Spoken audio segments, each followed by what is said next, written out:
తాను అడిగానని, తన మీద గౌరవంతో చంద్రబాబు గారు ప్రాజెక్టును ఆపేశారు అని ఏకంగా తెలంగాణ ముఖ్యమంత్రి తెలంగాణ నిండు అసెంబ్లీ సభలో వాళ్ళ రిలేషన్షిప్ గురించి, చంద్రబాబు నాయుడు గారు రాష్ట్రాన్ని ఎలా అమ్మకానికి పెట్టారు అన్న వాస్తవాల గురించి ఏకంగా రేవంత్ రెడ్డి గారు అన్న మాటలు నిజంగా ఇది చూసిన తర్వాత ఒకసారిగా రాష్ట్ర ప్రజలకు అందరికీ కూడా, రైతన్నలందరికీ కూడా, మరీ ముఖ్యంగా రాయలసీమ, నెల్లూరు ఈ ప్రాంతాలకు సంబంధించిన రైతులకు నిజంగా చంద్రబాబు నాయుడు అనే వ్యక్తి ఒక విలన్ క్యారెక్టర్ కింద కనిపిస్తుంది.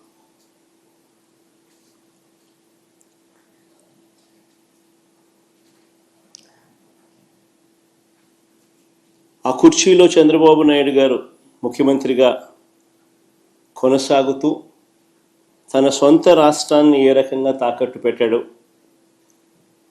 రాష్ట్ర ప్రజలను తన స్వార్థం కోసం ఏ రకంగా తాకట్టు పెడతా ఉన్నాడు అన్నదానికి రేవంత్ రెడ్డి స్టేట్మెంట్లు సాక్ష్యాలు.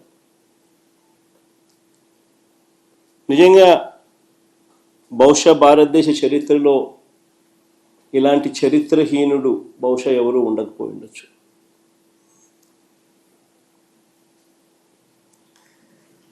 చంద్రబాబు నాయుడు గారు, ఆయన ఇరిగేషన్ మంత్రి ఇద్దరూ కూడా తెలంగాణ ముఖ్యమంత్రి అన్న మాటను ఖండిస్తారు అని చెప్పి అందరం కూడా ఆశించాం. ప్రతి రైతు కూడా ముఖ్యమంత్రి ఈ స్థాయికి దిగజారిపోడు అని చెప్పి ప్రతి రైతు కూడా ఆశపడ్డాడు.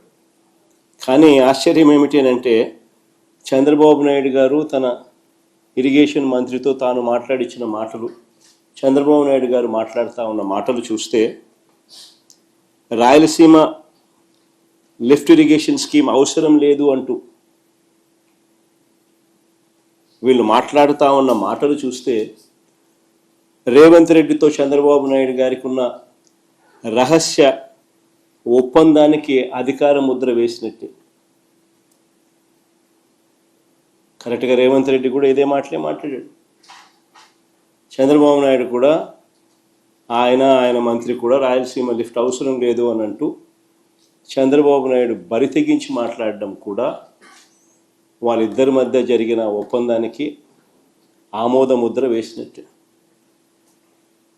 అధికార ముద్ర వేసినట్టే.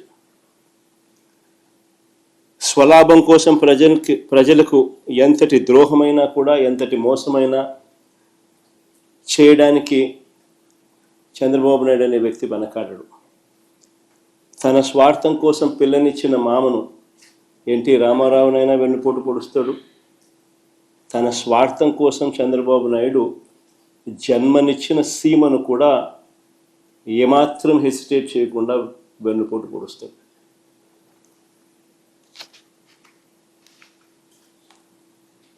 నిజంగా రాయలసీమ లిఫ్ట్ అన్నది ఒక గొప్ప ఆలోచన,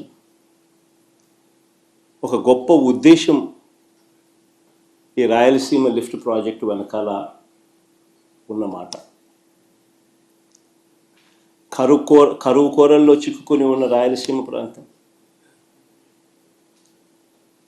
వ్యవసాయం ప్రశ్నార్థకరం అయిన పరిస్థితులు, తాగడానికి మంచినీళ్ళు కూడా ఒక్కొక్కసారి దొరకని పరిస్థితి.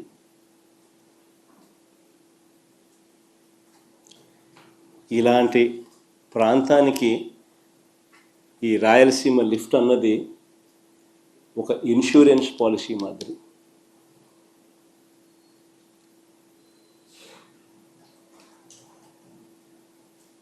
రాయలసీమకు, నెల్లూరుకు, చెన్నైకి ఇది సంజీవిని వంటిది.